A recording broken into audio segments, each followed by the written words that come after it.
आज का पहला पाठ प्रेरित चरित से लिया गया है।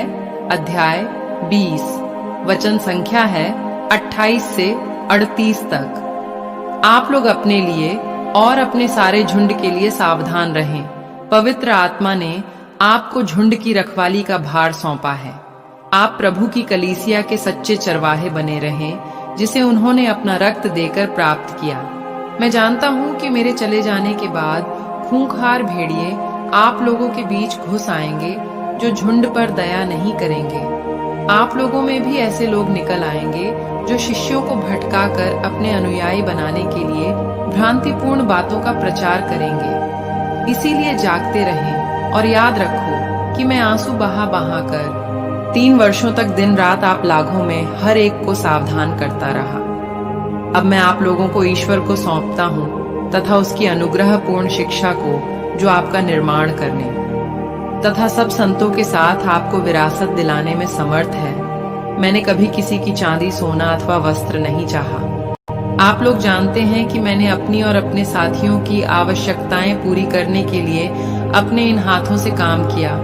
मैंने आपको दिखाया कि इस प्रकार परिश्रम करते हुए हमें दुर्बलों की सहायता करनी और प्रभु ईसा का कथन स्मरण रखना चाहिए कि लेने की उपेक्षा देना अधिक सुखद है। इतना कहकर पौलुस ने उन सबों के साथ घुटने टेक कर प्रार्थना की। सब फूट फूट कर रोते और पौलुस को गले लगाकर चुंबन करते थे। उसने उनसे यह कहा था कि वे फिर कभी उसे नहीं देखेंगे।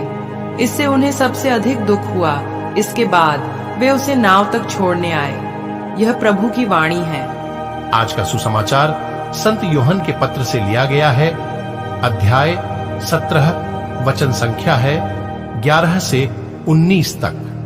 परम पावन पिता, तूने जिन्हें मुझे सौंपा है उन्हें अपने नाम के सामर्थ्य से सुरक्षित रख, जिससे वे हमारी ही तरह एक बने रहें। तूने जिन्हें मुझे सौंपा है, जब तक मैं उनके साथ रहा, मैंने उन्हें तेरे नाम के सामर्थ्य से सुरक्षित रखा। मैंने उनकी रक्षा की, उनमें किसी का भी सर्वनाश नहीं हुआ है। विनाश का पुत्र इसका एकमात्र अपवाद है, क्योंकि धर्म ग्रंथ का पूरा हो जाना अनिवार्य था। अब मैं तेरे पास आ रहा हूं, जब तक मैं संसार में हूं। यह सब कह रहा हूं जिससे उन्हें मेरा आनंद पूर्ण रूप से प्राप्त हो। मैंने उन्हें तेरी शिक्षा प्रदान की है। संसार ने उनसे बैर किया, क्योंकि जिस तरह मैं संसार का नहीं हूं, उसी तरह वे भी संसार के नहीं हैं। मैं यह नहीं मांगता कि तू उन्हें संसार से उठा ले, बल्कि यह कि तू उन्हें बुराई से बचा। वे संसार के नहीं हैं, जिस तरह मैं भी संसार का नहीं हूं। तू सत्य की सेवा में उन्हें समर्पित कर, तेरी शिक्षा ही सत्य है। जिस तरह तूने मुझे संसार में भेजा है, उसी तरह मैंने भी उन्हें संसार में भेजा है। मैं उनके लिए अपने को समर्पित करता हूं, जिससे वे भी सत्य की सेवा में समर्पित हो जाएं। यह प्रभु का पवित्र सुसमाचार है। मनन चिंतन। प्रभु यीशु ने पिता से प्रार्थना की कि वह अपने शिष्यों को संसार की शत्रुता से बचाए और संभाले रखे। वे जानते थे कि संसार का विरोध और नफरत अंततः उनके शिष्यों को प्रभावित करेगा, जो कि इस संसार के नहीं हैं। प्रभु यीशु ने अपने शिष्यों के लिए दीर्घ आयु, समृद्धि या अच्छे स्वास्थ्य के लिए प्रार्थना नहीं की। न ही उन्होंने विरोध और घृणा से भरे संसार से उन्हें बाहर निकालने के लिए प्रार्थना की।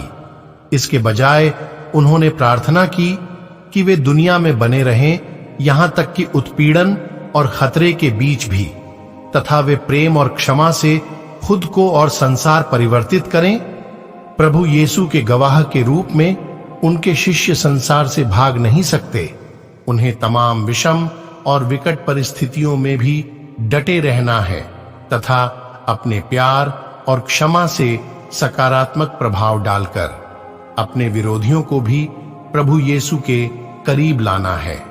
आइए हम सभी आज के वचन पर मनन चिंतन करें। आप सभी को परमेश्वर आशीष तथा शांति प्रदान करे।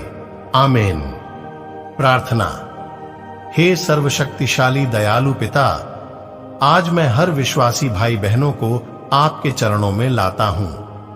पिता, आप उनकी देखरेख कीजिएगा, उन्हें अपनी छत्र छाया में रखिएगा, उन्हें बुरे लोगों से बचाना और जीवन में उनका सही मार्गदर्शन कीजिए ताकि वे एक सही रास्ता चुन सकें।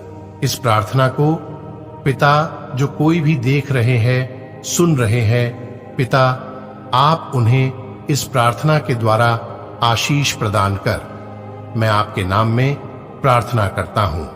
आमीन।